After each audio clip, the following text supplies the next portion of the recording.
विज्ञान की सामान्य जानकारी करते हुए परमाणु एटम, परमाणु का आकार क्या होता है, किस तरह से बना होता है, इसमें किस तरह इलेक्ट्रॉन समायोजित होते हैं, उस पर बात करने वाले हैं। परमाणु किसी तत्व के अलग अलग तत्व है, hydrogen, helium, lithium, beryllium, boron, carbon, nitrogen, oxygen, potassium, calcium वगैरह वगैरह। इस तरह से टोटल 118 तत्व है। ये तत्व विभिन्न परमाणुओं से बने होते हैं। विभिन्न परमाणुओं से इनका समायोजन होता है। अलग अलग परमाणु आपस में जुड़े रहते हैं, अलग अलग कंडीशन में जुड़े रहते हैं, जुड़ करके वो तत्व बनाते हैं। उसमें तत्व परमाणु में सामान्य तौर पर इनका आकार इस प्रकार है। इसमें एन, पी और इलेक्ट्रॉन, ये होती है न्यूक्लियस, नाभिक। ये इलेक्ट्रॉन है,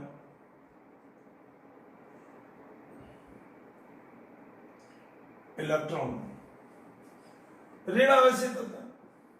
नाभिक के अंदर प्रोटॉन धनावेशित होता है और न्यूट्रॉन उदासीन होता है। न्यूट्रॉन क्या होता है? उदासीन होता है। नाभिक में न्यूट्रॉन और प्रोटॉन होता है। प्रोटॉन धनावेशित, इलेक्ट्रॉन नाभिक के चारों ओर उसके ऑर्बिट या कक्ष में, कोश में चक्कर लगाता है, एक निश्चित कक्ष में चक्कर लगाता है। ये सामान्य परमाणु का। प्रोटॉन इस इलेक्ट्रॉन को अपनी ओर आकर्षित करता है, ये इसको अपनी ओर आकर्षित करेंगे, आकर्षण बल। ये वाला अपकेंद्री बल होगा, क्योंकि इलेक्ट्रॉन अपने कक्ष, ये क्या अपने कक्ष में रहना चाहता है, ये इसको अपनी ओर खींचेगा, इसका मतलब ये अंदर की ओर सिकुड़ेगा। लेकिन इलेक्ट्रॉन में अपकेंद्री बल होता है जो इसको इसी कक्ष में रहने के लिए मजबूर करता है। इन दोनों का मान समान होता है। जो ही कम ज्यादा होगा, इसकी परमाणु में इलेक्ट्रॉन की स्थिति बदल जाएगी। इसका मान बढ़ते ही या तो वो उस कक्ष से बाहर निकल जाएगा या अंदर वाले कक्ष में आ जाएगा। निल्स बोर के नियमानुसार इलेक्ट्रॉन 2n² के अनुसार समायोजित होते हैं, K, L, M, N वगैरह। पहले कोष में 2, फिर 8, 8, 8, इस प्रकार से 2, 8, 18, 32 के रूप में समायोजित होते हैं। इलेक्ट्रॉन 2, 8, पहले कोष में 2, फिर 8, फिर 8, इस प्रकार से समायोजित होते हैं। परमाणु को और भी छोटे रूप में और भागों में नहीं बांटा जा सकता है। जो अंतिम रूप होता है उसमें सभी उस परमाणु के गुण मौजूद रहते हैं, सभी गुण उसमें उपलब्ध रहते हैं और छोटे भागों में नहीं बांटा, विभाजित नहीं किया जा सकता है। Hydrogen 1, helium 2, lithium 3, beryllium 4, boron 5। इसमें पहले कक्ष में एक इलेक्ट्रॉन, इसका क्योंकि अपना अभी बात की थी 2, 8, 8, इस तरह से।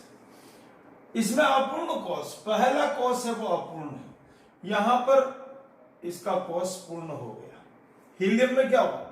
इसका प्रथम कक्ष जिसमें 2 इलेक्ट्रॉन समायोजित होते, ये पूर्ण हो गया, प्रथम कोष पूर्ण। फिर क्या होगा? इसके बाद वाला इलेक्ट्रॉन आगे वाले में 2, 1, 2, 2, 2, 3, इस प्रकार से अगले कोष में समायोजित होंगे, जहां पर नियोन आएगा 2, 8। ये दूसरा कक्ष पूर्ण हो जाएगा, दूसरा ऑर्बिट पूर्ण हो जाएगा। हीलियम, नियोन, आर्गन, क्रिप्टॉन, ये शून्य समूह है। जो रासायनिक क्रिया में भाग नहीं लेते। हम बात करने वाले हैं आज के इस वीडियो में कि जिसके बाह्यतम कोश में 1 2 3 4 से कम इलेक्ट्रॉन होते हैं, बाह्यतम कोश में 1 2 3 या 6 7 5 6 7, 4 से ज्यादा या 4 से कम, जो 4 से कम इलेक्ट्रॉन वाले हैं वो धन आवेशित होते हैं, धन आवेशित, और जो 5 6 7 है वो ऋण आवेशित होते हैं। क्यों होते हैं अभी बात करते हैं। प्रत्येक परमाणु, प्रत्येक तत्व के परमाणु अपने बाह्यतम कोश में उपस्थित इलेक्ट्रॉनों को त्यागते हैं। क्या करते हैं? अपने स्थायित्व को प्राप्त करने के लिए उसको त्यागते हैं। और जब कोई चीज त्यागता है, जब कोई चीज त्यागता है तो वो धन आवेशित हो जाता है। अगर कोई ग्रहण करता है तो वो ऋण आवेशित हो जाता है। जो जितने इलेक्ट्रॉन त्यागेगा वो धन आए, उतना धन आवेशित। तो हम बात करने वाले हैं आज संयोजकता पर। किस पर बात कर रहे हैं? तत्वों की संयोजकता। ये क्या होता है? संयोजकता क्या होती है? तत्वों के, जो तत्व है, तत्वों के परमाणु में परस्पर, आपस में परस्पर संयोजन, जुड़ने का जो गुण है, संयोजन, संयोग करने का, संयोजन करने की क्षमता,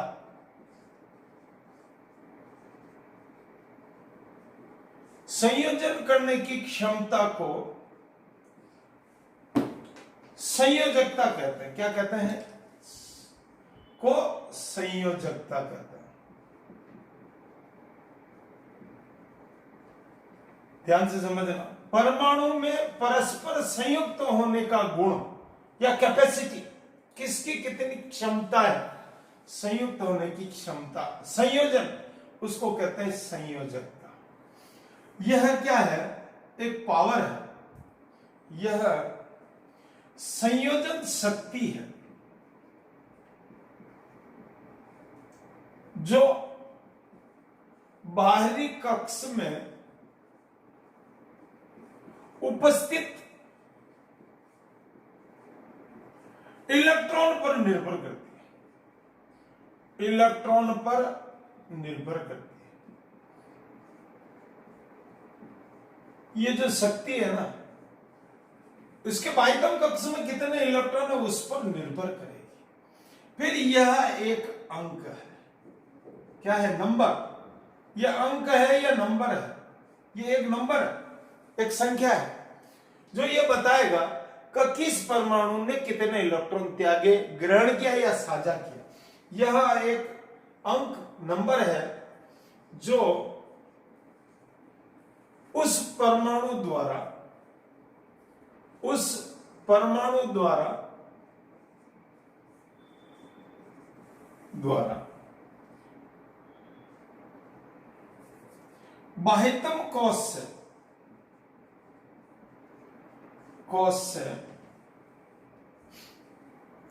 बाह्यतम कोश से कितने इलेक्ट्रॉन त्यागता है, कितने इलेक्ट्रॉन त्यागता है या ग्रहण करता है या साझा करता है।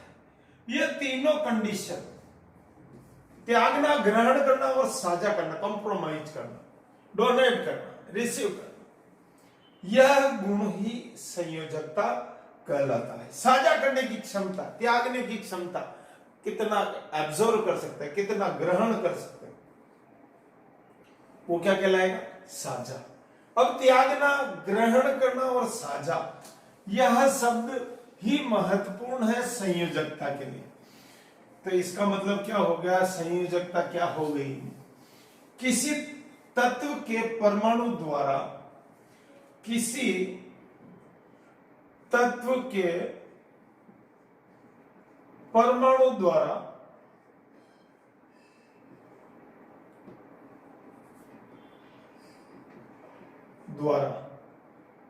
इलेक्ट्रॉन का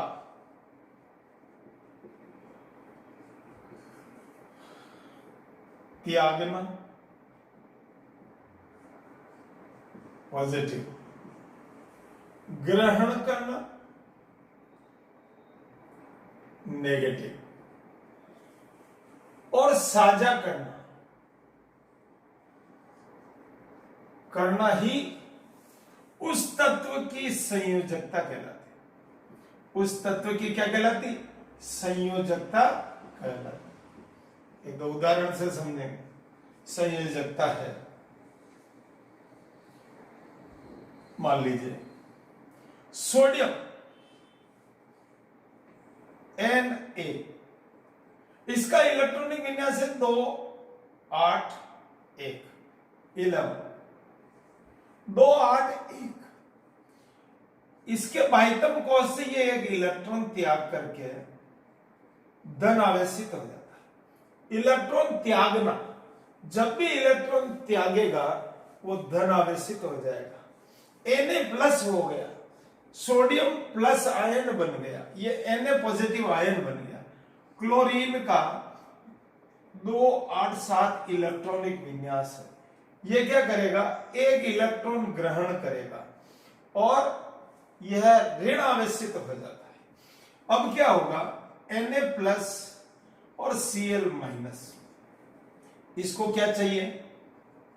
स्थायित्व चाहिए सोडियम को। बाह्यतम कोश में 1 इलेक्ट्रॉन, इसके बाह्यतम कोश में 7 इलेक्ट्रॉन, इसको भी स्थायित्व चाहिए। तो सोडियम और क्लोरीन दोनों को स्थायित्व चाहिए। इसने 1 इलेक्ट्रॉन त्याग करके अपना एक कोश खत्म कर दिया, 2 8, और बाह्यतम कोश पूर्ण हो गया। क्लोरीन ने क्या किया? 1 इलेक्ट्रॉन ग्रहण करके 2 8 8, यहां एक कोश खत्म हुआ था, इसका एक पूर्ण हो गया। जो ही इन दोनों का कोश पूर्ण हुआ, इलेक्ट्रॉनों का आदान प्रदान पूरा हुआ, तो क्या हो गया? Na+Cl, NaCl एक यौगिक बन गया, नमक का एक अणु बन गया। क्या बन गया? नमक का एक अणु। तो इस प्रकार कोई इलेक्ट्रॉन त्यागता है तो धन आवेशित हो जाता है, ग्रहण करता है तो वह ऋण आवेशित हो जाता है।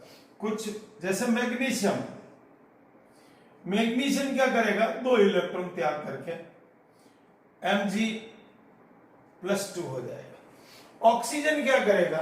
2 इलेक्ट्रॉन ग्रहण करेगा, क्योंकि संयोजकता इसकी 2 है। 2 इलेक्ट्रॉन ग्रहण करके ये 2 -2, अब क्या हो गया?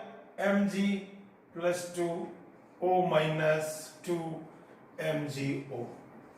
इस प्रकार से मैग्नीज ऑक्साइड बना। एल्यूमिनियम 3 इलेक्ट्रॉन त्यागता है। कितने? 3 इलेक्ट्रॉन त्याग करके क्या होगा? ये 3 इसकी संयोजकता हो जाएगी। पोटेशियम 1 इलेक्ट्रॉन त्यागता है, 1 इलेक्ट्रॉन त्याग करके पोटेशियम प्लस बना देगा। जिंक 2 इलेक्ट्रॉन त्याग करके Zn+2 हो जाता है। क्लोरीन का हमने देख ही लिया। सल्फर 2 इलेक्ट्रॉन ग्रहण करता है। कितने इलेक्ट्रॉन? सल्फर 2 इलेक्ट्रॉन ग्रहण करता है और सल्फर -2 बन जाता है। ऑक्सीजन 2 इलेक्ट्रॉन ग्रहण करके ऋण आवेशित हो जाती है O2-2। Cl 1 इलेक्ट्रॉन ग्रहण करके Cl- आयन। इस प्रकार जो इलेक्ट्रॉन त्यागता है वो धन आवेशित, जो ग्रहण करता है वो। कुछ ऐसे भी तत्व है जैसे कॉपर ने 2 इलेक्ट्रॉन त्यागा तो इसकी संयोजकता हो गई +2। अगर 3 इलेक्ट्रॉन त्यागता है, इसका स्पेशल गुण है, क्यूप्रस एंड क्यूप्रिक। जब 2 इलेक्ट्रॉन तो क्यूप्रस, क्यूप्रिक। ऐसे ही आयरन का गुण है, 2 इलेक्ट्रॉन त्यागेगा तो Fe+2 फेरस, और जब 3 इलेक्ट्रॉन त्यागेगा तो फेरिक। इसको कहते हैं परिवर्तनशील संयोजकता। इन दोनों में परिवर्तनशील संयोजकता का गुण, ऐसा स्टेनलेस में भी है, टिन में भी ये गुण है। इस प्रकार संयोजकता से अभिप्राय कोई तत्व का परमाणु जितने इलेक्ट्रॉन त्यागता है वो उसकी धनात्मक संयोजकता, जितने ग्रहण करता है वो उसकी ऋणात्मक संयोजकता। N2 में, O2 में, H2 में इलेक्ट्रॉनों का साझा होगा। कैसे साझा होगा? H के बाह्यतम कोश में 1 इलेक्ट्रॉन होता है, दूसरे H में भी 1 होगा, दोनों संयुक्त होकर H2 बनाएंगे। ऑक्सीजन में ही ऐसा ही है, नाइट्रोजन में भी ऐसा ही है। तो इस तरह से ये आपस में साझा करके अपने अष्टक को पूर्ण करके स्थायित्व को प्राप्त करते हैं, अक्रिय गैसों के रूप में बदलते हैं। और इसी कारण से प्रकृति में बहुत अधिक मात्रा में यौगिक उपलब्ध है। तत्व 118 है, लेकिन उनके अनेकों यौगिक उपलब्ध है। इस प्रकार संयोजकता को समझे। बहुत बहुत धन्यवाद।